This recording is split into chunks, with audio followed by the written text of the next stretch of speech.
What did you do your dissertation on? On the pastor's role as an educator.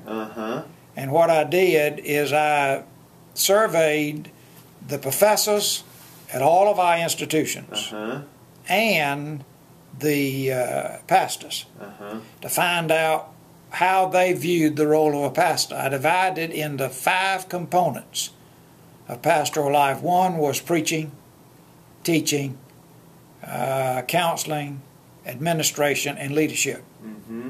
The amazing thing about that study was that every one of our preachers and college professors believed preaching is number 1, teaching is number 2.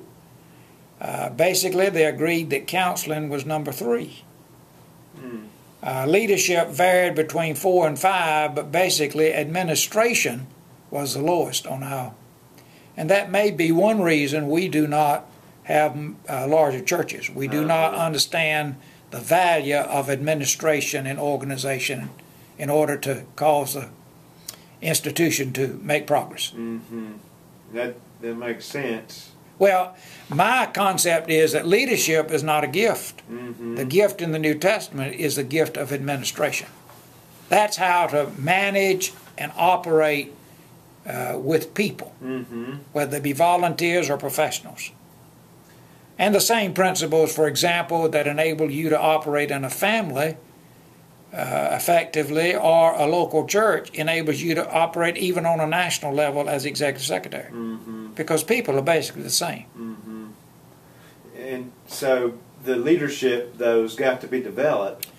Leadership is a characteristic, rather, in my opinion, is more characteristic of a situation than an individual. Okay.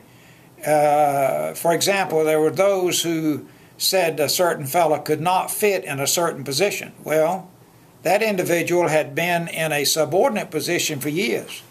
When he came to the top, the leadership skills were there. Though he had not used them in all those years, he had been a successful follower.